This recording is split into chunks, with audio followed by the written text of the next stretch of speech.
الشيطان الرجيم بسم الله الرحمن الرحيم إن الحمد لله نحمده ونستعينه ونستغفره ونعوذ بالله من شرور أنفسنا ومن سيئات أعمالنا من يهده الله فلا مضل له ومن يضلل فلا هادي له وأشهد أن لا إله إلا الله وحده لا شريك له وأشهد أن محمدا عبده ورسوله أما بعد فإن خير الحديث كتاب الله وخير الهدي هدي محمد صلى الله عليه وسلم وشر الأمور محدثاتها وكل محدثات بدعة وكل بدعة ضلالة وكل ضلالة في النار.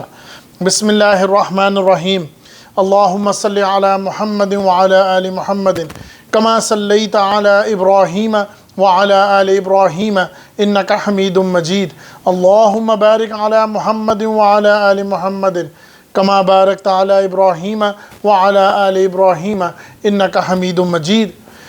رب اشرح لي صدري ويسر لي أمري واحلل عقدة من لساني يفقهوا قولي. جیسے کہ آپ کو معلوم ہے کہ آخری درس جو کہ میں نے مکمل کیا تھا سورۃ الناس کے اوپر، تو اس لحاظ سے اب کیونکہ اگلی کوئی صورت نہیں تھی تو واپس ہی اپنی ایک ابتدا سے شروع کرنا تھا. تو میرا ایک خیال یہ تھا اور میں اس چیز کو چاہتا تھا کہ اللہ تعالیٰ انشاءاللہ تعالیٰ اس کو مکمل کرے کہ میں 30ویں سپارے کو مکمل کروں. تو کچھ دیر کا بیچ میں جو وقفہ آیا اس کی وجہ یہ تھی کہ جب سورۃ النبا یعنی کہ 30ویں سپارے کی پہلی صورت کو شروع کیا، کیونکہ 3 صورتیں رہ گئی ہیں جیسے کہ آپ کو معلوم ہے 30ویں سپارے کی، سورۃ النبا، سورۃ النازعات اور سورۃ العبس. ان تینوں کو مکمل کر لیں گے تو انشاءاللہ تعالی ہمارا 30واں سپارہ مکمل ہو جائے گا پورا قرآن کی تشریح اور تفصیل کے لحاظ سے. مگر جیسے ہی مجھے شروع کیا نا علمی میں تو مجھے معلوم ہوا کہ سورۃ النبا جو کہ جورہ ہے 29ویں سپارے کی آخری صورت کا. تو میں نے اس جورے کی جو ایک ردم میں نے شروع کیا ہوا تھا کہ ہر صورت جورے کی شکل میں ہے، کیونکہ ہر زاویے کو سمجھنے کے لیے اس ردم کو یاد رکھنا ضروری ہے. تو اس وجہ سے میں نے سورۃ المرسلات کو لیا اور اس کے بعد انشاءاللہ تعالی سورۃ النبا اور اس کے بعد پھر سورۃ النازعات اور سورۃ العبس. اس طرح ہمارا 30واں سپارہ بھی مکمل ہو جائے گا اور وہ جو جوروں کی ایک چین چل رہی ہے وہ نہیں ٹوٹے گی. ظاہری سی بات ہے کہ یہ ایک اللہ تعالیٰ کی طرف سے مدد ہے جو کہ شروعات جو کہ ہونی چاہیے تھی الحمدللہ رب العالمین سورۃ الفاتحہ سے. مگر اللہ تعالیٰ کا یہ ایک نظام کہہ لیں یا مقصد کہہ لیں، جہاں سے مجھے علم کا ایک فوارہ ملا یا شعور کا ایک معاملات شروع ہوا تو میں نے صورتوں کو وہیں سے ہی شروع کیا جہاں سے میری لگن ان کے ساتھ جڑ گئی. جیسے کہ آپ کو معلوم ہے سورۃ والضحیٰ اور سورۃ الشرح، یہاں سے میں نے ایک پہلا صورتوں کا ایک معاملہ شروع کیا اور پھر گروپ کے ساتھ ساتھ یہاں میں آج اس بات کو بھی بیان کر دوں کہ ہم کیونکہ الٹا پیچھے جا رہے ہیں، اور ضروری نہیں کہ ہم الٹا پیچھے جائیں. مقصد یہ ہے کہ جہاں سے میں یہ تفاسیر یا تعلیمات اکٹھی کر رہا ہوں، میں جتنا پیچھے جاؤں گا اتنی ہی یہ تاریخ اور دور پر چلی جائے گی. یعنی کہ مثال کے طور پر اگر میں الحمدللہ رب العالمین یا سورۃ البقرہ کی تفاسیر نکالوں گا تو وہ تقریباً کچھ نہیں تو میرا جہاں تک ذاتی خیال ہے کہ 80 سے 90 سال مجھے پیچھے کی تفاسیروں کو لینا پڑے گا. ویسے تو میں اس سے بھی پرانی لیتا ہوں، مگر میرا جو استاد محترم ہے ان کی مجھے 80 سے 90 سال پرانی ویڈیوز کو اٹھانا پڑے گا، اور وہ ویڈیوز کچھ اس زمانے کے لحاظ سے صحیح ریکارڈنگ نہیں ہوئی تھی، تو انہوں نے بھی اس کو دوبارہ ریکارڈ کروائی تاکہ یہ مکمل ہو سکے. تو اس وجہ سے میرے لیے زیادہ ایک دم پیچھے جانا اس تاخیر معاملے کے لیے تھوڑا مشکل پیدا ہوتا ہے. تو اس لیے میری کوشش ہے کہ جیسے جیسے مجھے تفاسیر ملتی جا رہی ہیں میں اس رفتار سے پیچھے جاؤں گا، ورنہ میں ادھر سے شروع کروں الحمدللہ یا سورۃ البقرہ سے تو وہاں پر کچھ ویڈیوز جو ریکارڈ نہیں ہوئیں یا ریکارڈ ہوئیں تو ان میں کچھ مشکلیں ہیں. اس وجہ سے اس تاخیر کو برداشت کرنا پڑے گا، یا یہ کہہ لیں کہ یہی اللہ تعالیٰ کی کچھ حکمت ہے جس کے تحت میں واپسی کی طرف جا رہا ہوں، نہ کہ ادھر سے شروع ہو رہا ہوں۔ تو یہ میں جس طرح حافظ قرآن ہوتے ہیں تو وہ 30واں سپارہ مکمل کرتے ہیں الٹی صورتوں سے چلتے ہوئے، کیونکہ ان میں متشابہات اور باتیں وغیرہ تمام شامل ہیں۔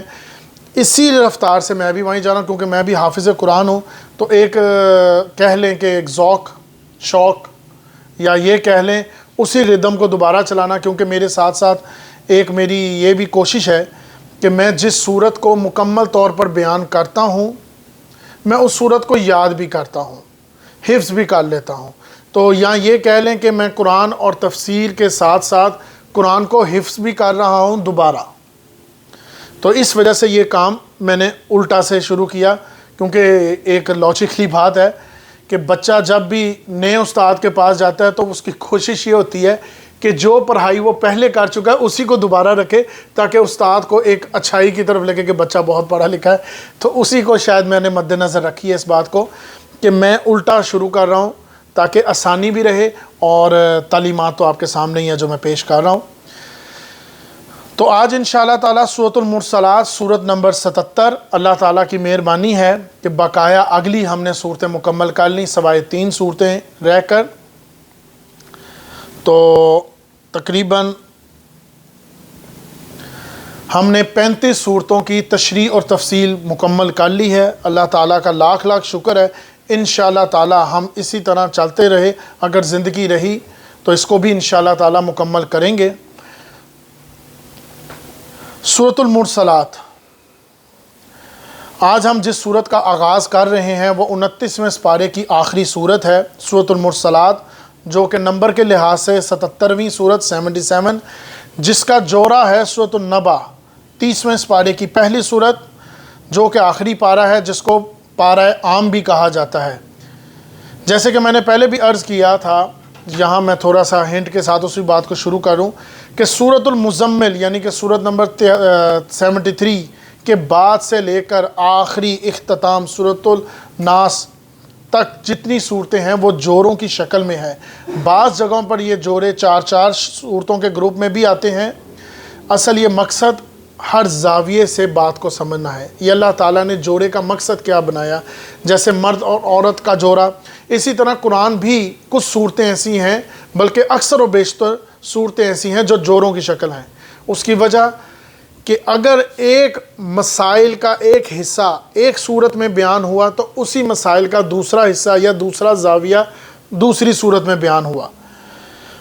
اسی طرح سورۃ المرسلات یہ صورت 50 آیات پر مشتمل ہے، تو ظاہری سی بات ہے کہ ایک وقت میں مکمل نہیں کروں گا، کیونکہ ماشاءاللہ وقت کی تھوڑی سی قلت بھی ہوتی ہے۔ میری عادت ہے، میں کوشش کرتا ہوں کہ وقت کم لوں مگر اپنے تمام زاویوں کو مکمل کروں، اس کو نہ رہنے دو۔ تو انشاءاللہ تعالی ہم اس کو 2 حصوں میں تقسیم کر رہے ہیں، اگر اللہ تعالیٰ نے چاہا تو یہ بھی مکمل ہوگی۔ تو آج میں انشاءاللہ 24 آیات تک بیان کروں گا۔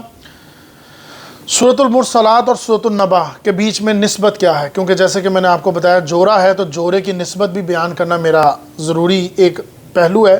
اس کے ساتھ سورۃ المرسلات اور سورۃ النبا کے مابین جو جوڑے ہونے کی نسبت ہے وہ کچھ خاص نہیں ہے، کیونکہ اگر آپ دیکھیں تو جو صورتوں کا آغاز ہوتا ہے ان میں اکثر نسبت اس لحاظ سے ہوتی ہے کہ ان میں متشابہات پائے جاتے ہیں، جیسے کہ سورۃ المزمل اور سورۃ المدثر میں بہت نمایاں نسبت ہے، یا ایھا المزمل یا ایھا المدثر، دونوں کا جو ہے وہ لفظ ایک ہی متشابہات آتا ہے، مگر ان دونوں صورتوں میں جو نمایاں ترین نسبتیں ہیں وہ میں بیان کر دوں گا، پر وہ کم ہے مگر اس لحاظ سے بھی میں مکمل کروں۔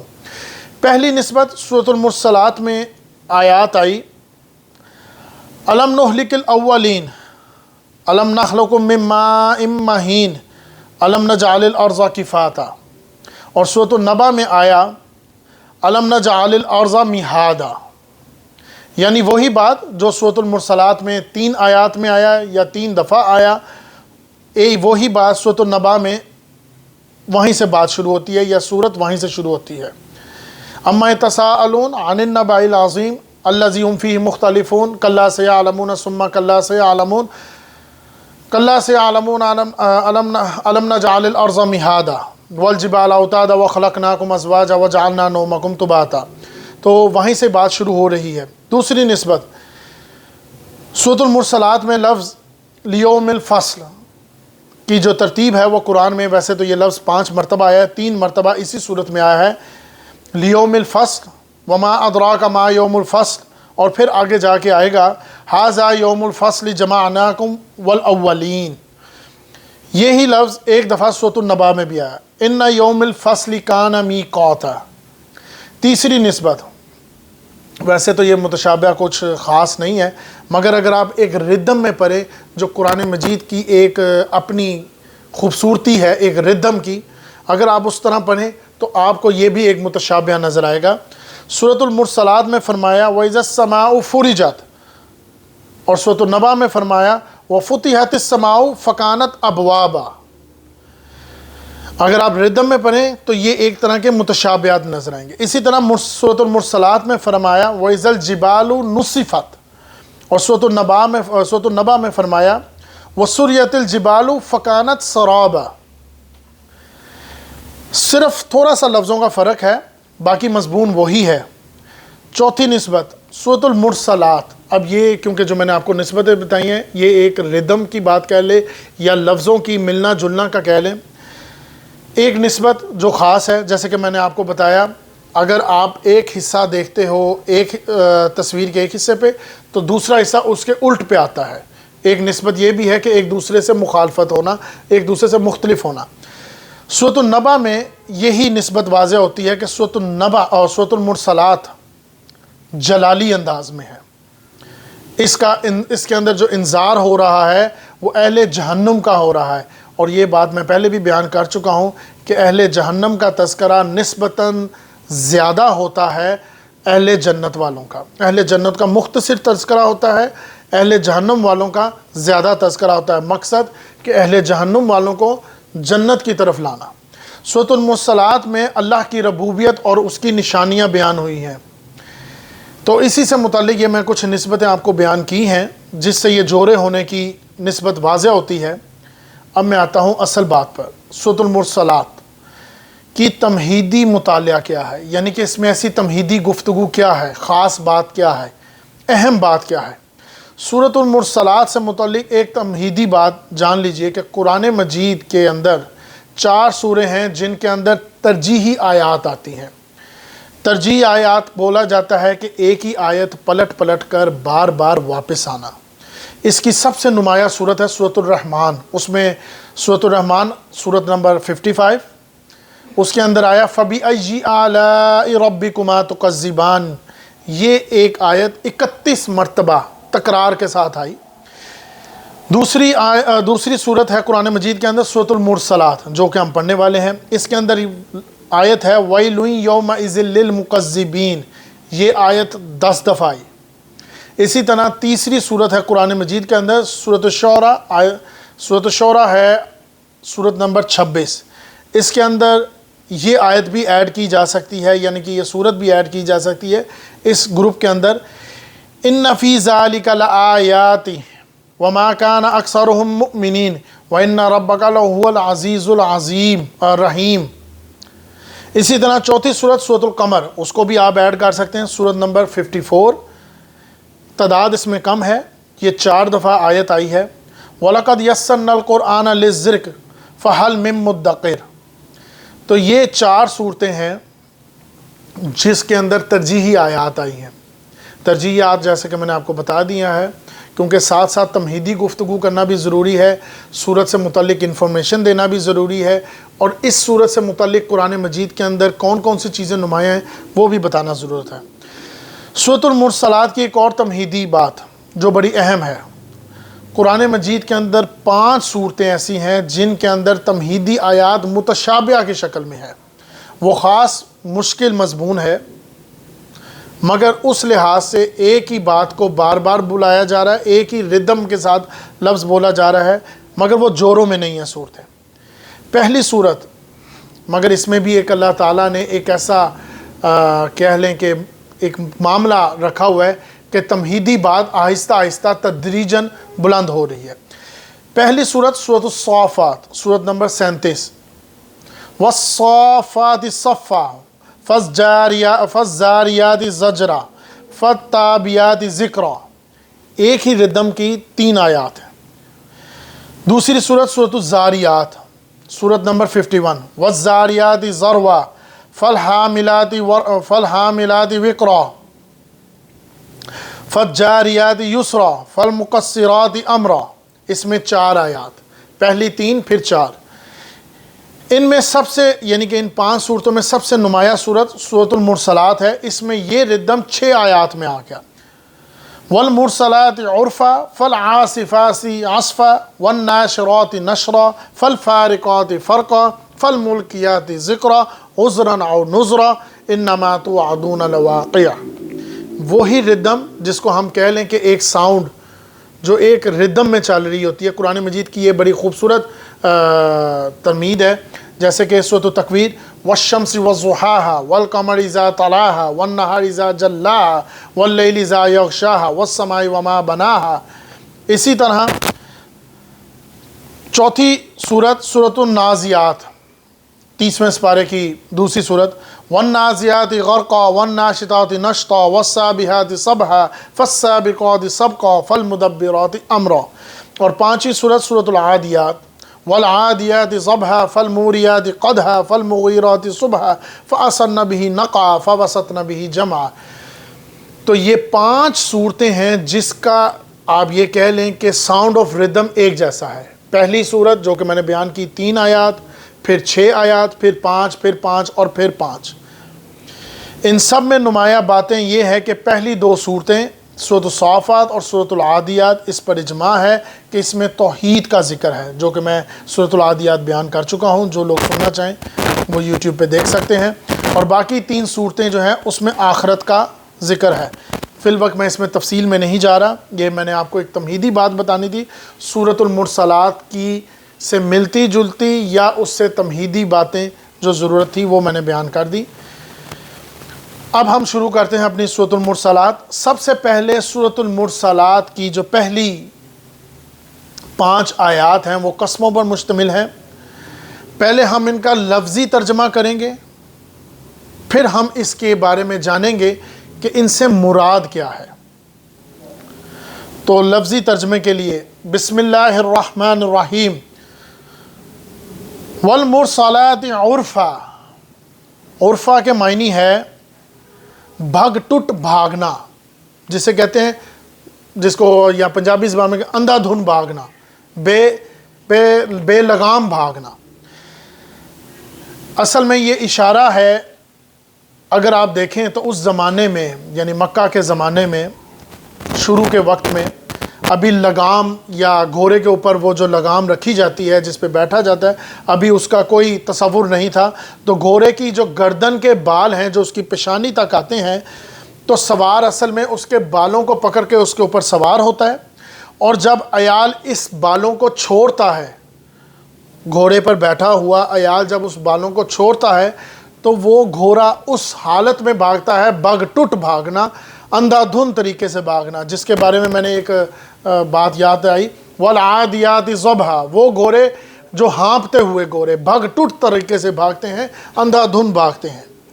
اس کا دوسرا مفہوم یہ ہے خوشگوار انداز میں بھاگنا، اچھے انداز میں جانا، اچھے انداز میں بھاگنا۔ والمرسلات عرفا، قسم ہے ان کی جو ایک کے بعد ایک پیچھے بھاگے آتے ہیں بھگ ٹٹ طریقے سے یا خوشگوار انداز سے۔ میں دونوں معنی یہاں پر بیان کروں گا، آخر میں بتاؤں گا اس کا مفہوم کیا ہے یا اس سے مراد کیا ہے۔ فالعاصفات عصفا، عاصفاتی کہتے ہیں تیز آندھی کو، عصفا کسی شے کی اصل حقیقت کو واضح کرنا، جیسے مثال کے طور پر کہتے ہیں میں نے اس کو مارا، محاورتاً نہیں۔ ایک تو ہوتا ہے بات کہ محاورتاً بات ہو رہی ہو کہ میں نے اس کو مارا، نہیں، ایک ہے میں نے اس کو مارا جیسے اس کو مارنے کا حق ہے، یعنی کہ وہ کام میں نے کیا جیسے اس کام کو کرنے کا حق ہے۔ فالعاصفات عصفا، پھر جو آندھی بن کر زور سے چلتے ہیں ویسے جیسے چلنے کا حق ہے، جیسے تیز چلنے کا حق ہے. یعنی کہ آپ یہ لفظ بول سکتے ہیں کہ ایک ہوتی ہے تیزی اور ایک ہوتا ہے اس طرح کی تیزی جیسے تیز ہونے کا حق ہے. وَالنَّاشِرَاتِ نَشْرًا، نشرہ یہاں پر دو معنوں میں آتا ہے. ایک معنی ہے کسی شے کو ابھارنا، اٹھانا، دوسرا ہے پھیلانا. یہ نشر و نشرو، جیسے کہتے ہیں نشر و نشر کر دینا یا منکشف کر دینا، پھیلا دینا. وَالنَّاشِرَاتِ نَشْرًا، جو خوب اچھی طرح پھیلا دیتی ہے، جس طرح پھیلانے کا حق ہے. یہ بھی بات اس میں ایڈ کر سکتے ہیں. فَالْفَارِقَاتِ فَرْقًا، فرقہ کے معنی ہے جدا جدا کر دینا، علیحدہ علیحدہ کر دینا، پھاڑ دینا. اگر ہم معنی کے لحاظ سے دیکھیں، کیونکہ یہاں پر معنی کے لحاظ کے ساتھ ساتھ مفہوم کے لحاظ کو بھی سمجھنا ہے، تو حق اور باطل میں فرق کر دینا. فَالْفَارِقَاتِ فَرْقًا، جو حق اور باطل میں فرق کر دیتے ہیں. پھر قسم ہے ان کی جو حق اور باطل کو علیحدہ علیحدہ کر دیتے ہیں. 4 قسمیں ہو گئیں. جیسے فرق کرنے کا حق ہے، جیسے باطل اور حق کو علیحدہ کرنے کا حق ہے. فَالْمُلْقِيَاتِ ذِكْرًا، ذکرہ یہاں پر اصل میں ذکر کا مطلب یہاں پر ہے نصیحت کرنا، یاد دہانی کرانا. ویسے تو یہ لفظ وحی کے لیے استعمال ہوا ہے. سورۃ الحجرات سورت نمبر 15 آیت نمبر 9. اِنَّا نَحْنُ نَزَّلْنَا الْقُرْآنَ اِنَّا نَحْنُ نَزَّلْنَا الذِّكْرَ وَإِنَّا لَهُ لَحَافِظُونَ. حقیقت یہ ہے کہ یہ ذکر یعنی کہ قرآن ہم نے اتارا ہے اور ہم ہی اس کی حفاظت کرنے والے ہیں. یہ آئے یعنی کہ یہ لفظ یعنی کہ ذکر لفظ وحی کے لیے آیا ہے. تو یہاں پر اس کا مطلب ہے فَالْمُلْقِيَاتِ ذِكْرًا، پھر نصیحت کی باتیں نازل کرتے ہیں. قسم ہے ان کی جو نصیحت کی باتیں نازل کرتے ہیں. عذراً او نذرا، یہاں پر اس بات کو بھی جان لیجئے کہ وحی یا ذکر کا نزول اصل میں مقصد کس لیے ہوتا ہے، کس لیے ہوتا ہے وحی کو نازل کیا جاتا ہے. وحی کس لیے نازل ہوتی ہے؟ نمبر 1، کیونکہ اگلی آیت عذراً او نذرا اسی بات کو واضح کر رہی ہیں کہ وحی یا ذکر اس لیے نازل ہوتا ہے یا نصیحت اس لیے کی جاتی ہے کہ اہتمام حجت ہو جائے.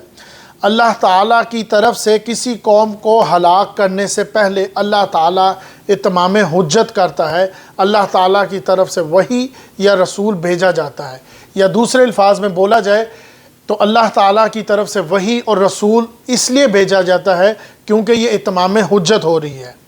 اب کوئی اور حجت نہ رہے، حجت سے مراد اور کوئی بہانہ نہ رہے. دوسری وجہ کیا ہوتی ہے وحی کو نازل کرنے کی؟ تاکہ خبردار کیا جائے، وارن کیا جائے، نصیحت کی جائے. یعنی کہ جن میں خیر پانے کا آمادہ ہے، جو خیر کی طرف آنا چاہتے ہیں، جو بھلائی چاہتے ہیں، جو طلب کرتے ہیں بھلائی کی طرف جانا. ایک وہ لوگ ہیں جو مانگ رہے ہیں بھلائی پر اس کی طرف جانے کے لیے کوئی حجت نہیں کر رہے، ہیلا نہیں کر رہے، کوئی ہل جل نہیں کر رہے. اور ایک ہیں جو اس کو پانے کے لیے ہل جل کر رہے ہیں، دور بھاگ کر رہے ہیں. تو جو حق کا راستہ پر چلنا چاہتے ہیں ان کو بتایا جا رہا ہے، ان کو واضح کیا جا رہا ہے، اور جو اس کے راستے کو ترک کر رہے ہیں ان کو خبردار کیا جا رہا ہے. یہی مقصد ہوتا ہے وحی کے نازل ہونے کا. تو عذراً او نذرا جو لوگوں کے لیے معافی مانگنے کا سبب بنتے ہیں یا ڈراتی ہیں. تو یہ 5 قسمیں اصل میں اس بات کو واضح کرتی ہیں کہ یہ میں 5 قسمیں اللہ تعالیٰ یہاں پر کیوں کھا رہا ہے. اب ان قسموں سے کیا مراد ہے یا اس کا مفہوم کیا ہے، اس کے بارے میں 8 رائے ہیں. کیونکہ میں نے آپ کو جیسے بتایا ہے کہ میری ایک عادت ہے جس کے اندر میں تفصیل کے ساتھ ساتھ یہ بھی بیان کرتا ہوں کہ اس کے بارے میں محدثین اور مفسرین، خاص کر ترجمین جو بڑے علماء حضرات ہیں، جو کہ تقریباً آپ کہہ رہے ہیں کہ 12ویں صدی یا 21ویں اور 12ویں صدی یا 11ویں صدی یا 17ویں صدی کے، ان کے بارے میں انہوں نے کیا رائے بیان کی وہ بھی میں بیان کروں. اور پھر اس کے بعد ان رائے کے بعد جس رائے کو میں نے اختیار کیا یا جس رائے کے ساتھ میں چل رہا ہوں وہ بھی بیان کروں. کیونکہ اپنا ذوق بیان کر دینا یہ ضروری نہیں ہے. آخر مفسرین جو ایک علم رکھنے والے ہیں ان کی بھی بات کو آگے رکھنا بہت ضروری ہے، اس سے ہماری بھی آسانی ہو جاتی ہے۔ اس کے اندر امام رازی نے 5 رائے جمع کی جو بیان کر رہا ہوں میں، کہ ان قسموں سے مراد، سب سے پہلی رائے یہ ہے کہ ان سب سے مراد ہے فرشتے، ان سب قسموں سے مراد ہے فرشتے۔ تو جب ہم فرشتوں کا نام لیں گے تو اب میں ان تمام قسموں کو فرشتوں کے مد نظر رکھتے ہوئے بیان کروں گا۔ والمرسلات عرفا، قسم ہے ان کی جو ایک کے بعد ایک بھیجے جاتے ہیں فرشتے، جو باعزت ہستیاں ہیں، جو اللہ کی طرف سے بھیجے جانے والی ہیں، جو خوشگوار انداز میں آتی ہیں۔ فالعاصفات عصفا، اور پھر وہ آندھی کے طرح زور سے چلتی ہیں، یعنی کہ کبھی کبھار وہ اس طریقے سے بھی آتی ہیں تیز آندھیوں کی طرح، قوموں پر آ گرتی ہیں، جیسے کہ قوم عاد، قوم نود، اور پھر ان کو ہلاک کر دیتی ہیں۔ والناشرات نشرا، اور پھر وہ خوب اچھی طرح پھیلا دیتی ہیں کیا؟ اللہ کے پیغام کو، اللہ کی وحی کو، اللہ کے معاملات کو۔ وہ مبارک ہستیاں جو اللہ کے پیغام کو یا اللہ کی وحی کو نشر کر دیتی ہیں، پھیلا دیتی ہیں۔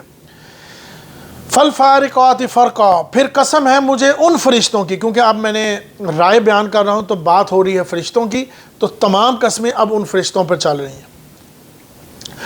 تو پھر قسم ہے ان فرشتوں کی جو حق اور باطل کو علیحدہ علیحدہ کر دیتے ہیں۔ اب ظاہری سی بات ہے کہ اللہ تعالیٰ کی وحی لے کر نازل ہوئی یہ تمام فرشتے، ملائکہ، جیسے کہ حضرت جبرائیل علیہ السلام، مقصد تاکہ یہ بات واضح ہو جائے، کلیئر ہو جائے، یہ پاک ہستیاں فرق ڈال دیتی ہیں، جدا جدا کر دیتی ہیں حق اور باطل کو، ان میں فرق ڈال دیتی ہیں، واضح کر دیتی ہیں، تاکہ کوئی شبہ رہے ہی نہ، تاکہ دودھ کا دودھ اور پانی کا پانی ہو جائے۔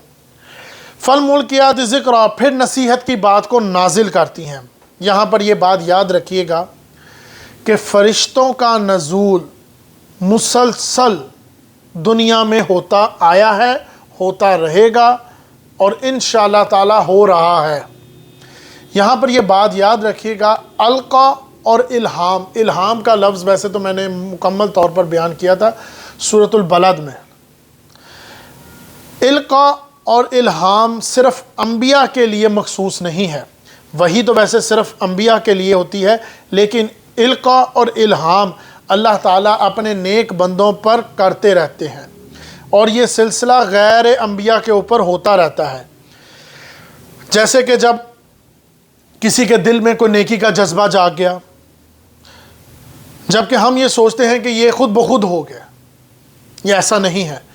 اللہ تعالیٰ اپنے فرشتوں کے ذریعے اپنے نیک بندوں میں القا یا الہام کے ذریعے وہ بات ڈالتے ہیں، اور اس کے اندر وہ نیکی کا جذبہ ابھرتا ہے اور وہ آگے کام کرتا ہے۔ آگے میں اس کو مزید تفصیل کے ساتھ بیان کروں گا جب میں اپنی رائے دوں گا۔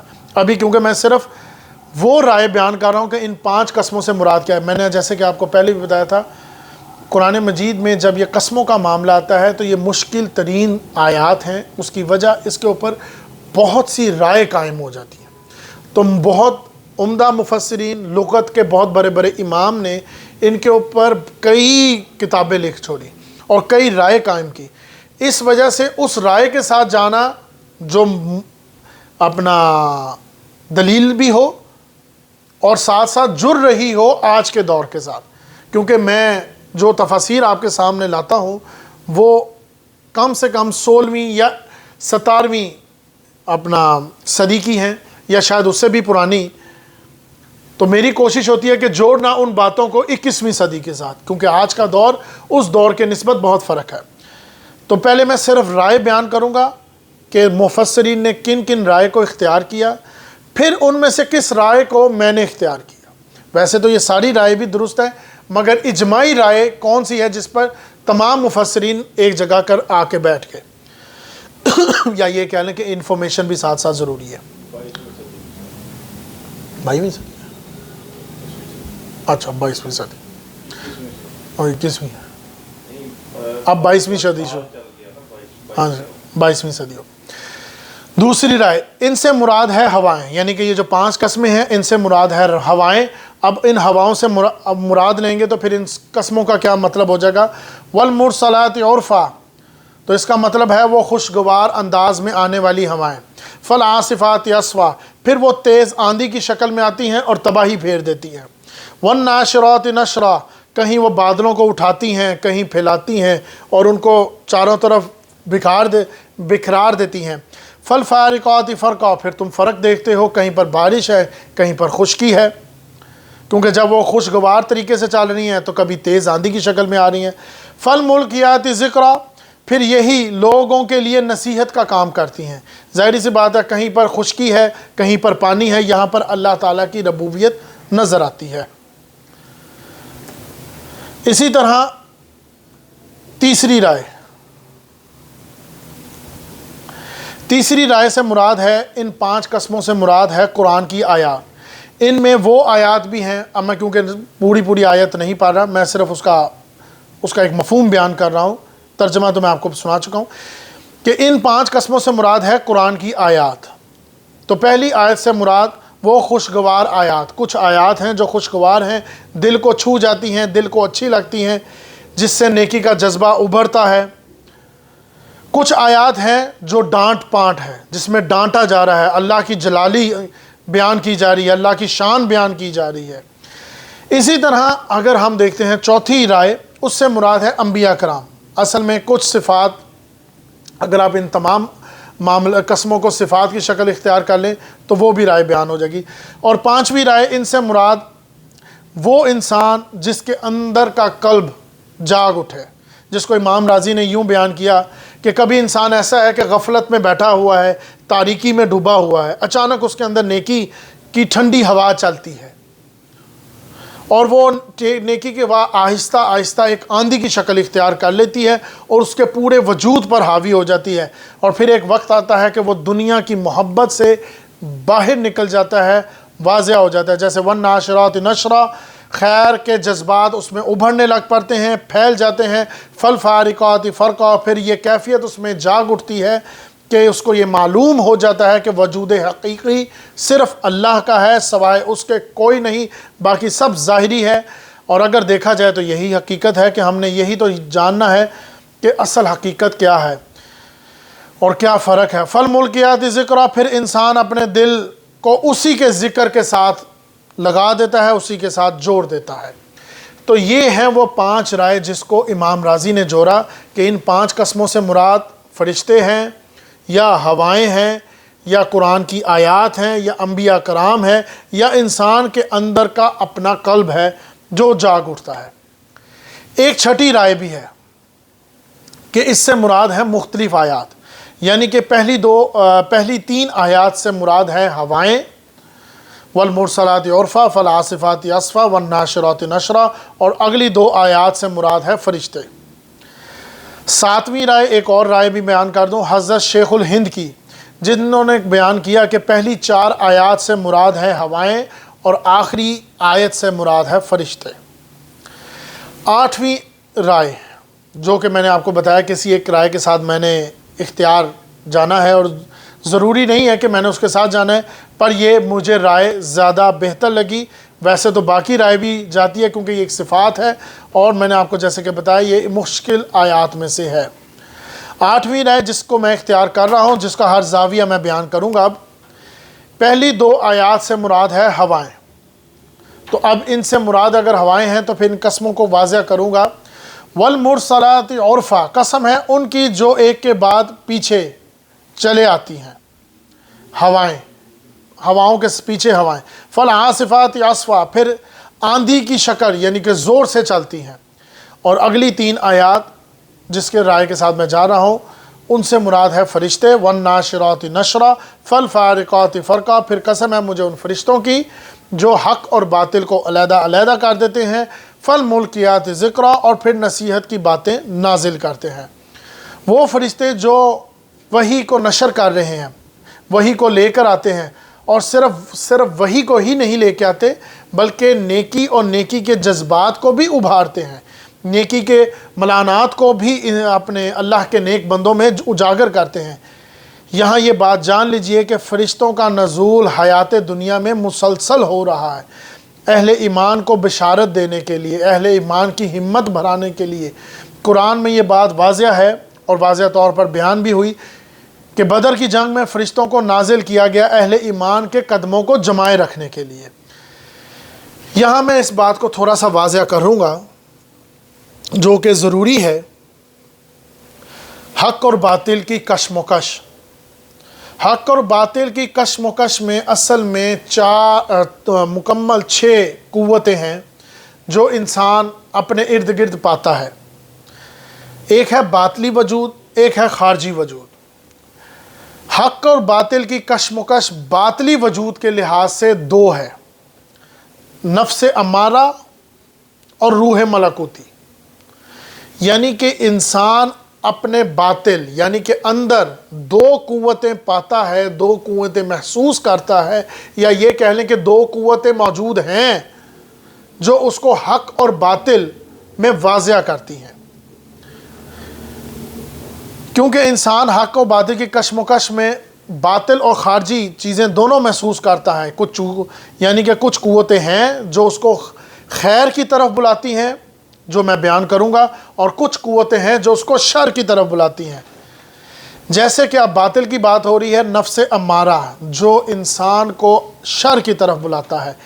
سورۃ یوسف سورت نمبر 12 آیت نمبر 53، اِنَّ نَفْسَ امارۃ بِالسُّوءِ، واقعہ یہ ہے کہ نفس تو برائی کی تلقین ہی کرتا ہے۔ یہ نفس امارہ صرف اپنی تسکین چاہتا ہے۔ یہ جو نفس انسان کے ساتھ جڑا ہے، جیسے کہ اس کو بھوک لگی، یہ بھی اس کا نفس ہے، اس کو بھوک لگی ہے، اس کو اب خوراک چاہیے، اس کو چاہے حلال طریقے سے ملے یا حرام طریقے سے، اس کو اس سے کوئی غرض نہیں ہے۔ اسی طرح جنسی جذبہ، اس کو اپنی تسکین چاہیے، صحیح راستے سے ہو یا غلط راستے سے ہو۔ تو جہاں ہمارے اندر داعیے شر یعنی کہ یہ نفس موجود ہے، وہاں ہی اللہ تعالیٰ نے داعیے خیر بھی رکھا ہے۔ جیسے کہ انسان کہتا ہے کہ میرے ساتھ یہ چیزیں جڑی ہیں، کیا بھوک اور یہ اپنا جنسی جذبہ، تو وہیں اللہ تعالیٰ نے داعیے خیر بھی موجود رکھا ہے اس چیز کو بیلنس کرنے کے لیے، جس کو ہم کہتے ہیں روح ملکوتی۔ سورۃ الحجر سورت نمبر 15 آیت نمبر 29، وَنَفَخْتُ فِيهِ مِن رُوحِي، اور یہ روح جو ہم نے اس کے اندر پھونک دی ہے اپنی۔ اس بات کو ویسے تو میں نے پہلے بھی بیان کیا ہے روح ملکوتی کے بارے میں، مگر اس بات مجھے تھوڑی اور وضاحت سے بات پتہ لگی۔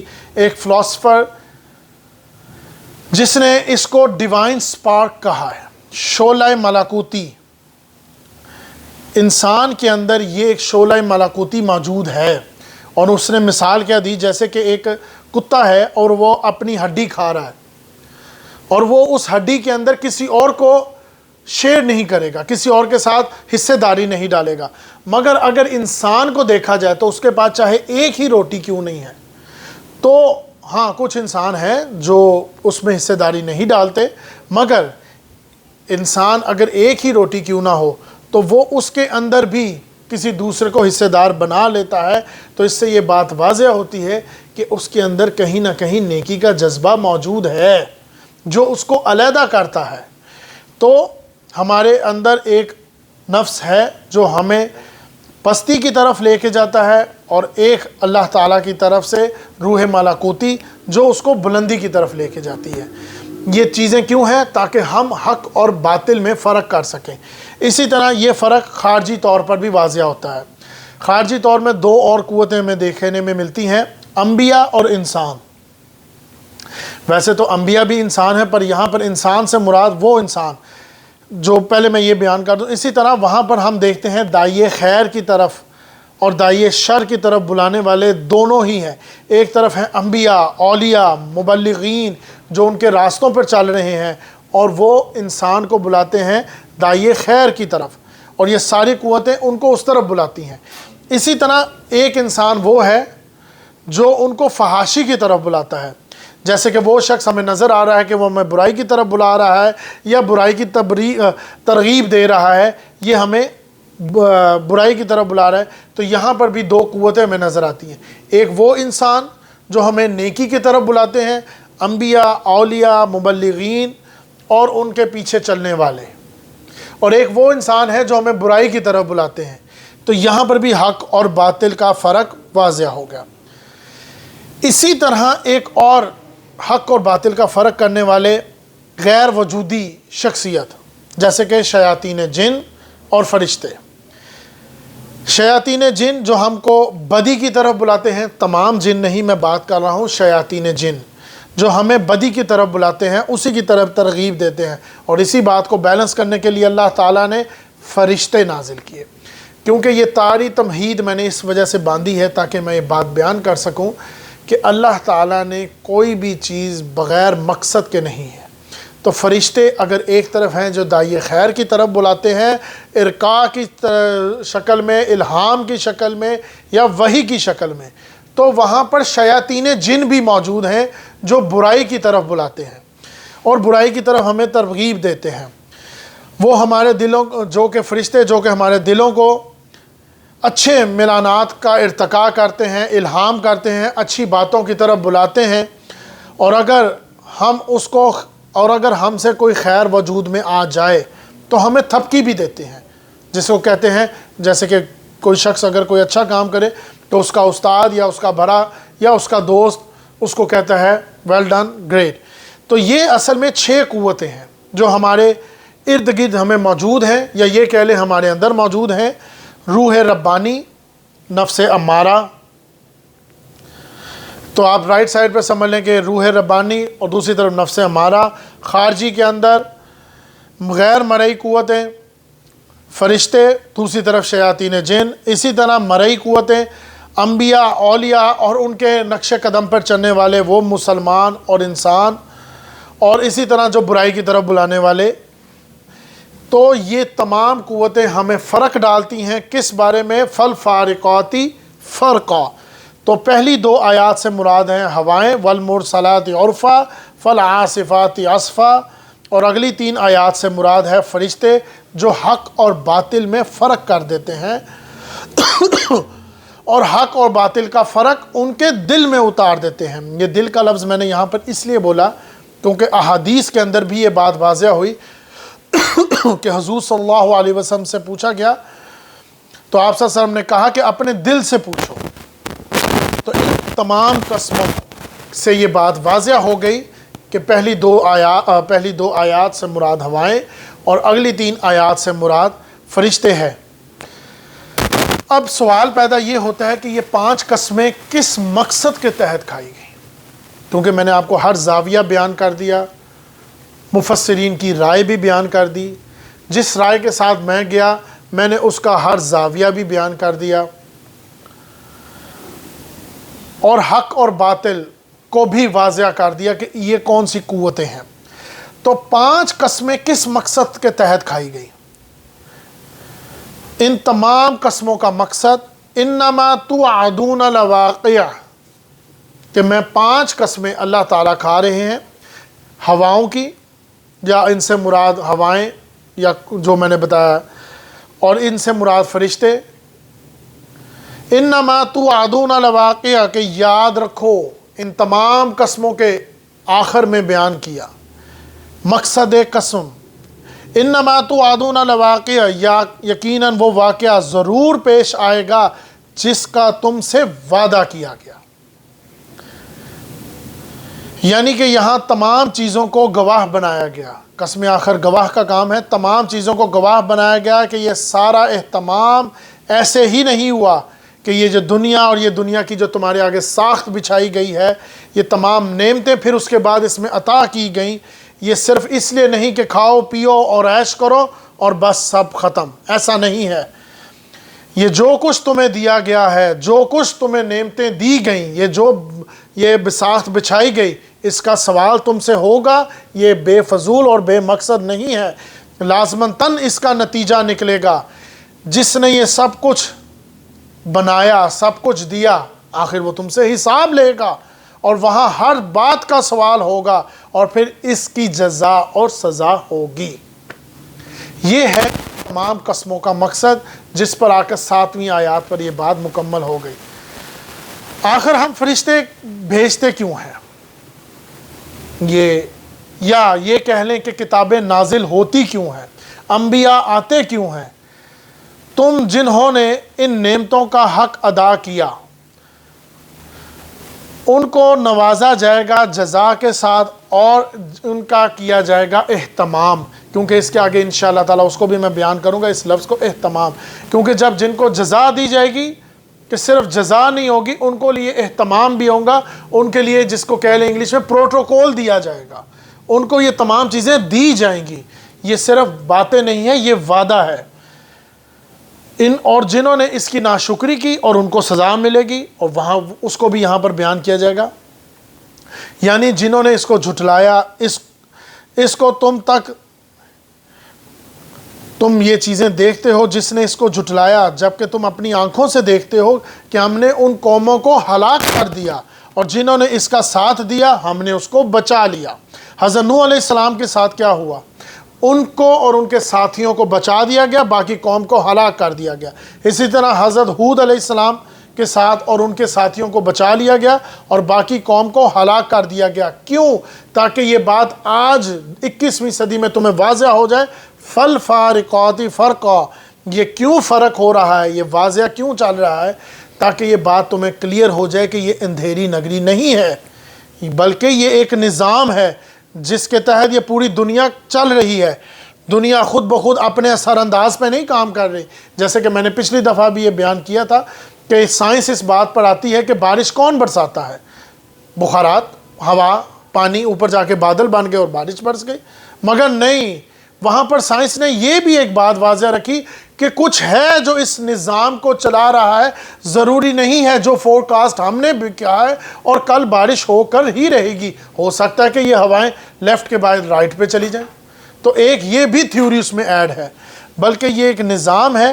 تو پھر کیسے ممکن ہے کہ وہ جو قومیں، یہ میں آج پڑھ ہی رہا تھا کہ وہ قومیں آج تو ہم اینٹ پتھر کو توڑ کر یا اس کے ساتھ کچھ اور چیزیں ایڈ کر کر آج کل نئی نئی چیزیں بھی آ گئی ہیں، اپنے بڑے بڑے گھر بناتے ہیں، محل بناتے ہیں، یہاں تک کہ ٹچ اینڈ سکائی کے اوپر اتنی بڑی بڑی بلڈنگز بناتے ہیں۔ اور ایک وہ قومیں تھیں جو ان سے بھی اونچے اونچے پہاڑوں کو چیر کر پھاڑ کر اپنے محل بناتے تھے۔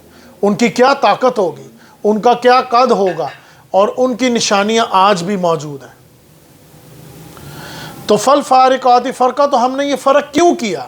تاکہ تم یہ جان لو کہ جس طرح ہم نے حق پر چلنے والوں کو بچا لیا اور باقیوں کو نیست و نابود کر دیا، تو پھر تم کیسے سوچتے ہو کہ تم بچ جاؤ گے؟ تم کیسے بچ سکتے ہو؟ تم اگر نافرمانی کرو گے، اس کو جھٹلاؤ گے، تو تم کیسے بچ سکتے ہو؟ جیسے کہ میں نے مثال کے طور پر حضرت ہود، حضرت نوح، ان کی مثال دی، حضرت موسیٰ علیہ السلام کی، آگے میں اس کو بھی بیان کروں گا۔ تو بیسکلی تو یہ جو خبر دی جا رہی ہے یہ جھوٹی نہیں ہے، یہ اللہ تعالیٰ خود قسم کھا کے کہتا ہے ہواؤں کی، فرشتوں کی، کہ جو وعدہ میں نے تم سے کیا ہے یہ پورا ہوگا، حساب ہوگا، جو اس کو مانے گا، جو اس کو چلے گا، جو اس کو اپنا امام بنائے گا، وہ حق کے راستے پر رہے گا، اس کو صرف اور صرف جزا نہیں ملے گی، اس کو پروٹوکول بھی ملے گا، اس کا اہتمام کیا جائے گا، اس کو ویلکم کہا جائے گا، اور جو اس کو جھٹلائے گا، اس کو نافرمانی کرے گا، وہ جس طرح پہلے لوگوں کو برباد کر دیا گیا، ہلاک کر دیا گیا، تو تم بتاؤ تمہیں کیسے چھوڑ دیا جائے گا؟ عذراً او نذرا انما توعدون لواقع، تو یہ واقعہ ضرور پیش آ کر رہے گا جس کا تم سے وعدہ کیا۔ تو یہ ہے قسموں کی اصل بات۔ اگلی 3 آیات جو آ رہی ہیں وہ قیامت سے متعلق ہے۔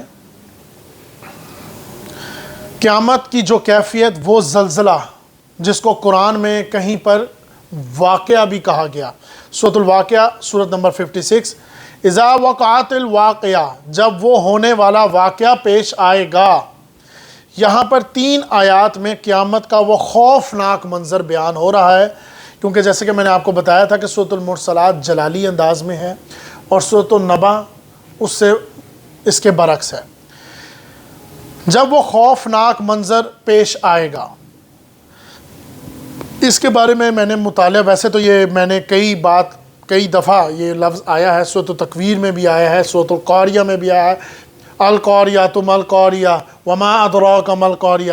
پھر اسی طرح سورۃ الزلزال میں اذا زلزلت الارض زلزالہا واخرجت الارض اثقالہا، اسی طرح سورۃ التکویر میں بھی آیا، اسی طرح سورۃ المزمل میں بھی، سورۃ المدثر میں بھی۔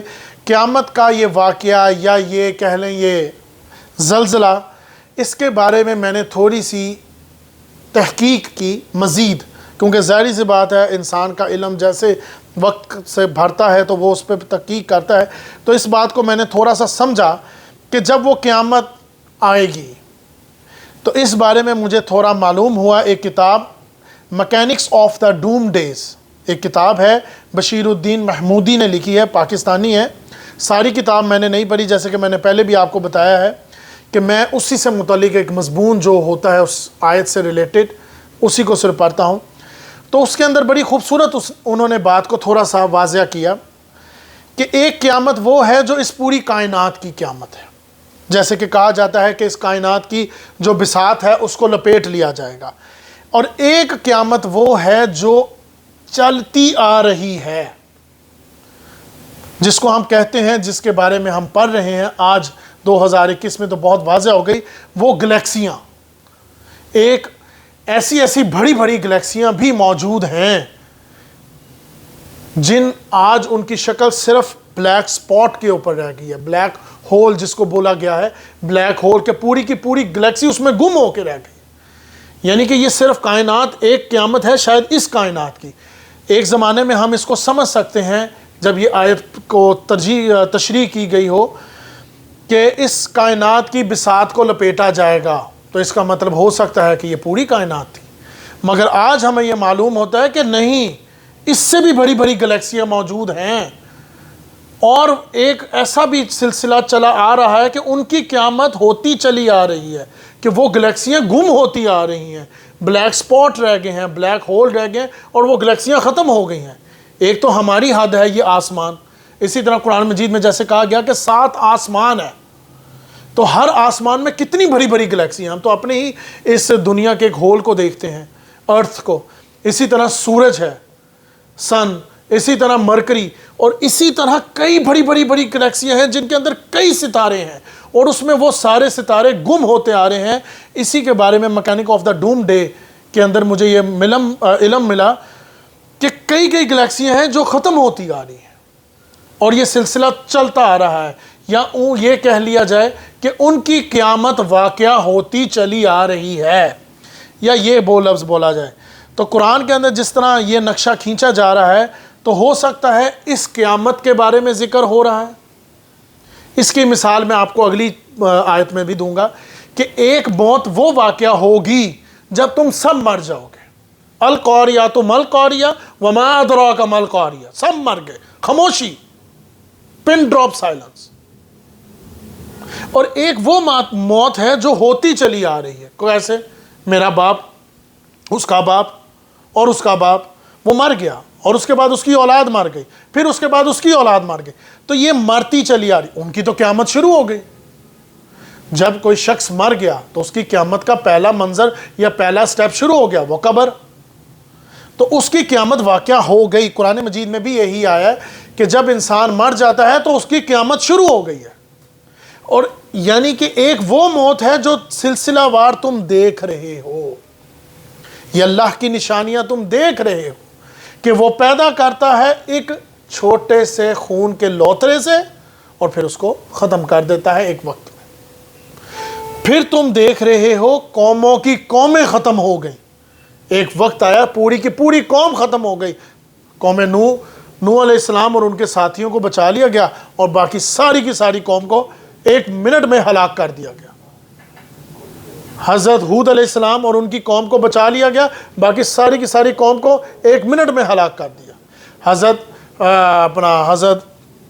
موسیٰ علیہ السلام اور ان کے ساتھیوں کو بچا لیا گیا، اور فرعون کا وہ لشکر 1 منٹ میں سارے ہلاک ہو گئے۔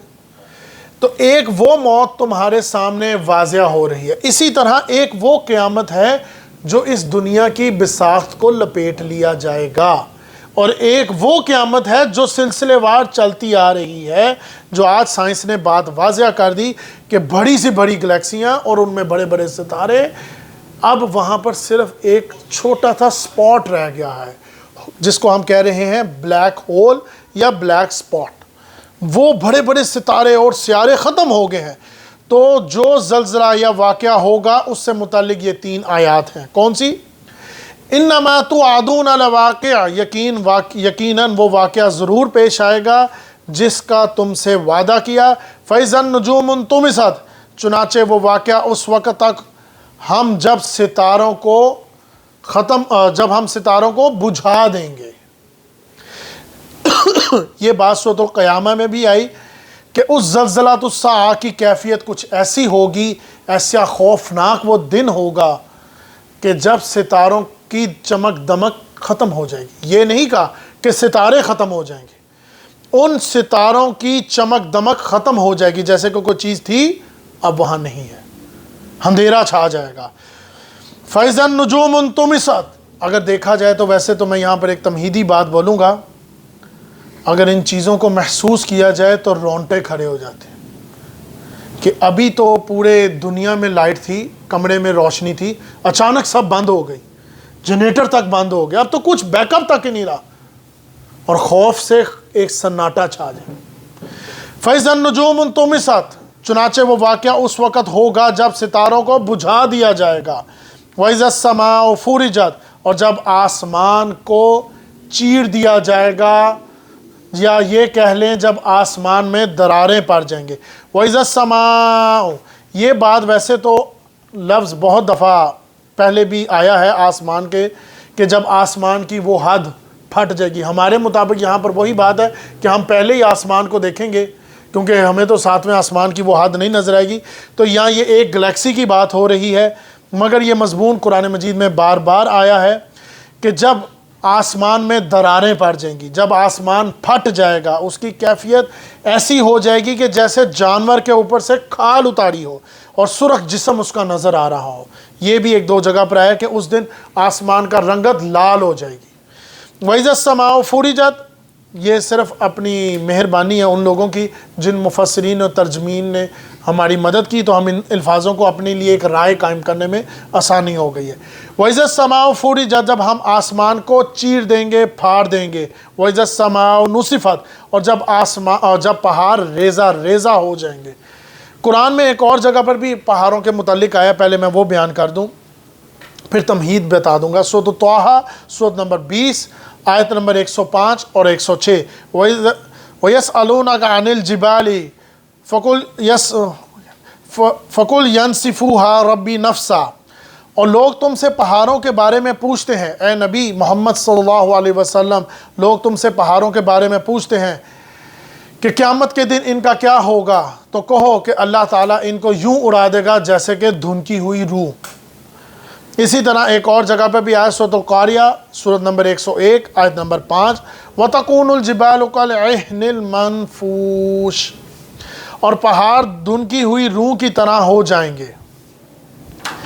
یہ بات میں ویسے پہلے بھی بیان کر چکا ہوں، دھنکی ہوئی روح سے مراد ایسے کہ جیسے کہ آج آپ زمین پر کھڑے ہو کر بادلوں کو دیکھتے ہیں تو آپ کو وہ چیز ایک ساکن شکل میں نظر آتی ہے، کہ جیسے کہ کوئی چیز ساکن ہے۔ جیسے کہ میں یہ کہہ لوں کہ آج سے کئی سالوں پہلے جب جہاز کا یہ کانسیپٹ نہیں تھا تو لوگوں کو یہ چیزیں ساکن نظر آتی تھی۔ جب جہاز بنا یا معاملات بنے تو اس میں سے جب یہ گزرے تو پتہ لگا یہ چیز ساکن نہیں ہے، یہ تو بادل ہیں، ان میں سے گزرا جا سکتا ہے۔ تو اسی طرح بادلوں کی طرح ہم ان کو اڑا دیں گے، پہاڑوں کو۔ اصل میں یہ لفظ مشکل ہے، جیسے کہ میں نے آپ کو بتایا تھا، کیونکہ آج یہ مفسرین اور ترجمین کی تحقیق کی مدد سے ہمیں لیے آسانی ہو رہی ہے، ان کا میں شکر گزار ہوں، جس کی وجہ سے ہم کوئی نہ کوئی رائے قائم کر لیتے ہیں۔ لیکن ان الفاظوں کو پوری طرح سمجھنے کے لیے کوئی بات نہیں ہے، یہ تو اسی ٹائم ہوگا یا پھر لغت کا بہت بڑا علم ہو جن کو لیے پتہ لگے۔ تو وَإِذَا الْجِبَالُ نُصِفَتْ، جب پہاڑوں کو ریزہ ریزہ کر دیا جائے گا۔ وَإِذَا الرُّسُلُ عُقِّتَتْ، بہت اہم آیت۔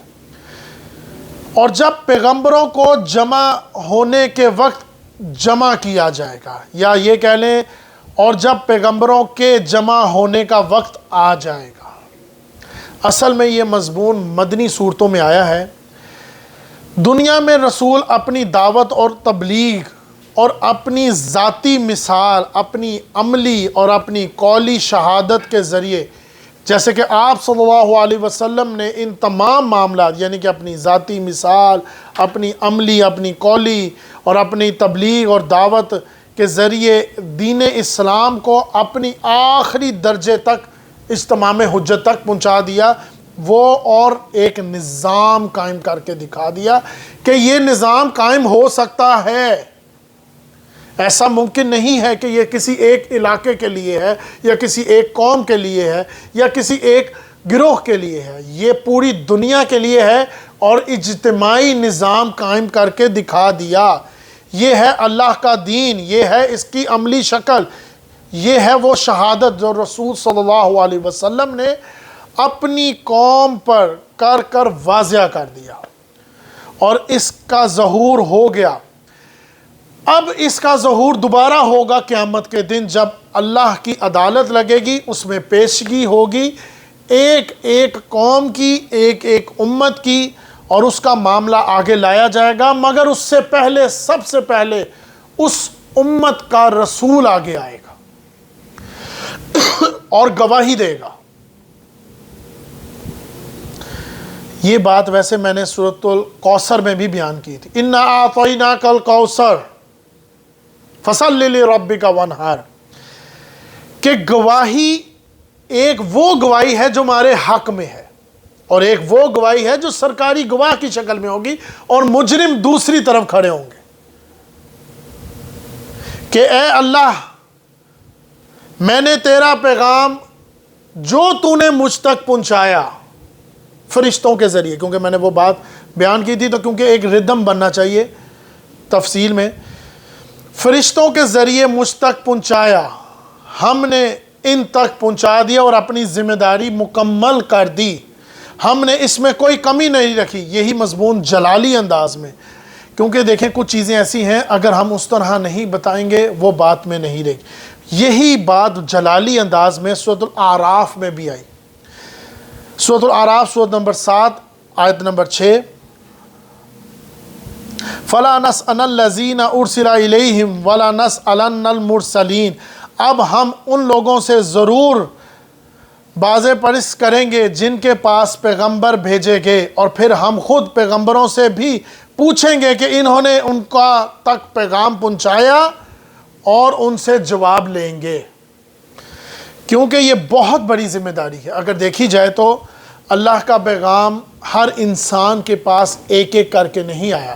کیا یہ نہیں ہم کہہ سکتے کہ ایک ایک فرشتہ ہر انسان کے پاس اللہ کی وحی لے کر آیا؟ نہیں، اللہ کی وحی صرف ایک انسان محمد صلی اللہ علیہ وسلم پر نازل ہوئی، اور ان کے اوپر اتنی بڑی ذمہ داری کہ پوری قوم تک اس بات کو پہنچانا، اور اگر وہ پوری ذمہ داری اگر ایک شخص پوری کر دے، اس امانت کو پہنچا دے، صرف امانت پہنچائے نہیں، اس امانت کا حق بھی ادا کر دے، اپنی مرضی سے وہ لائف سٹائلز سلیکٹ کر کے، تاکہ لوگوں کو لیے ایک رول ماڈل بنا جائے کہ وہ صرف امانت نہیں پہنچائی، اس امانت کا حق ادا کر دیا، اور وہ نہیں اب کہہ سکتے کہ اب ہمارے پاس کوئی بات رہ گئی۔ اگر وہ نہیں پہنچاتے تو لوگوں کی گمراہی کا وبال ان پر آنا تھا، مگر ہم نے تمہارے پاس امانت بھیجی اور تم نے ان تک نہیں پہنچائی، کیوں؟ اور اگر انہوں نے پہنچا دی، جو کہ انہوں نے پہنچا دی، اور صرف پہنچائی نہیں اور اس کا حق بھی ادا کر کے دکھایا، اس کی مکمل ذمہ داری کے ساتھ پہنچایا، اپنی عملی طریقے سے کر کے دکھایا، اپنے قول کے طریقے سے کر کے دکھایا، جو کہ میں نے آج بھی مسلمانوں میں جو بہت دیکھا جا رہا ہے کہ قولی فعل بہت ہے اور عملی فعل نہیں، جبکہ بخاری شریف کی پہلی حدیث قول اور فعل دونوں ہونے چاہیے۔ تو اب محاسبہ کن کے ساتھ ہوگا؟ لوگوں سے۔ اب تم سے پوچھا جائے گا، تم بتاؤ کہ تم نے کیا کیا، کہ اسی وجہ سے ہم قیامت کے دن اب ان سے پوچھیں گے جن تک یہ پیغام پہنچایا۔ ایک اور جگہ جو بڑی اہم ہے، جس کو سورۃ النساء، جب آپ صلی اللہ علیہ وسلم تشریف فرما تھے تو صحابہ سے کہا کہ مجھے قرآن پڑھ کر سناؤ، تو کہا گیا یا رسول اللہ قرآن تو آپ پہ ہی نازل ہوا ہے، تو میں آپ کو کیا پڑھ کے سناؤں؟ انہوں نے کہا نہیں، تم مجھے پڑھ کر سناؤ، تو پڑھ کر سنایا۔ سورۃ النساء شروع کر دی، نساء سورت نمبر 4۔ تو جب وہ صحابہ آیت نمبر 41 پہ پہنچے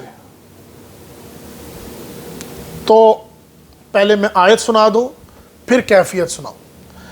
فَكَيْفَ إِذَا جِئْنَا مِنْ كُلِّ أُمَّةٍ بشیدۃ وجئنا بک علیہ اشدہ۔ پھر یہ لوگ سوچ رہے ہیں اس وقت ان کا کیا حال ہوگا جب ہم ہر امت میں سے ایک کو گواہ لے کر آئیں گے۔ اے پیغمبر، ہم محمد صلی اللہ علیہ وسلم، ہم تم کو ان لوگوں کے خلاف گواہ کھڑا کریں گے۔ جب آپ صلی اللہ علیہ وسلم نے یہ آیت سنی تو آپ صلی اللہ علیہ وسلم رونے لگ پڑے اور کہا بس کرو۔ یہ ایک حقیقت ہے، اس کو بہت واضح کر رہا ہوں، قرآن حجت ہے۔ قرآن صرف نزول نہیں ہے، قرآن حجت ہے۔ ان تمام آیات سے یہ بات واضح ہوتی ہے کہ قرآن حجت ہے، یہ تمہارے حق میں بھی ہے اور یہ تمہارے خلاف بھی ہوگا۔ اگر تم اس کو مانو گے، اگر تم اس پہ عمل کرو گے، اگر تم اس کو اپنا امام بناؤ گے، اپنا رہنما بناؤ گے، اس کے پیچھے چلو گے، تو تمہارے لیے دلائل ہوگا، یہ تمہارے لیے حجت ہوگی کہ اے پروردگار، تیرے بندے نے مجھے پڑھا، تیرے بندے نے صرف مجھے پڑھا نہیں، مجھ کو سمجھا اور مجھ پر غور کیا اور میری پیروی کی، یا پھر یہ تمہارے خلاف ہوگا کہ اے پروردگار، یہ مانتا تو تھا تیری کتاب ہے، یہ جانتا تو تھا کہ یہ تیرا علم ہے، اس کے ذریعے میں کامیابی حاصل کر سکتا ہوں دنیا میں بھی اور آخرت میں، پر اس نے مجھے نہیں سمجھا، ہر شے کو سمجھا پر مجھے نہ سمجھا، اگر مجھے سمجھا تو مجھ پہ عمل نہ کیا۔ تو قرآن حجت ہے، اور یہ وہ آیت ہے جس کو آپ صلی اللہ علیہ وسلم سن کر رونے لگ پڑے کہ مجھے ہی قیامت کے دن کھڑا کر دیا جائے گا میری ہی امت کے خلاف۔ کن کے؟ جنہوں نے اس کو اپنی رہنمائی نہیں سمجھا، جنہوں نے نہیں جانا کہ یہی ہے جو مجھے سیدھا راستہ بتائے گا اور کوئی راستہ نہیں ہے، تو یہ ان کے خلاف ہوگا جو اس کو نہیں مانتے۔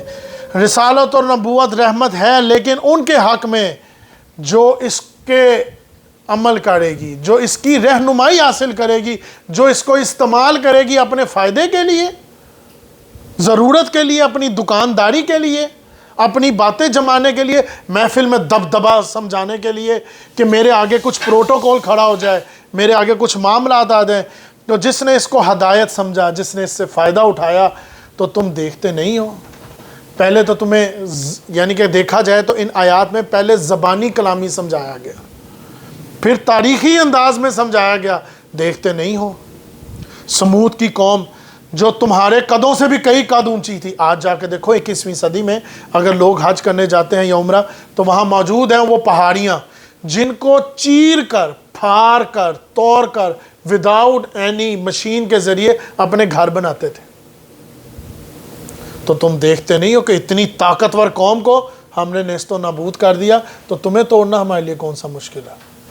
تم دیکھتے نہیں ہو کہ تمہیں خون کے گندے سے لوتھرے سے تمہیں پیدا کیا نامعلوم کتنے بڑے بڑے سائنسدانوں کو پیدا کیا، تو تم کیا سوچتے ہو کہ تمہیں پیدا کرنا ہمارے لیے مشکل ہے؟ نہیں۔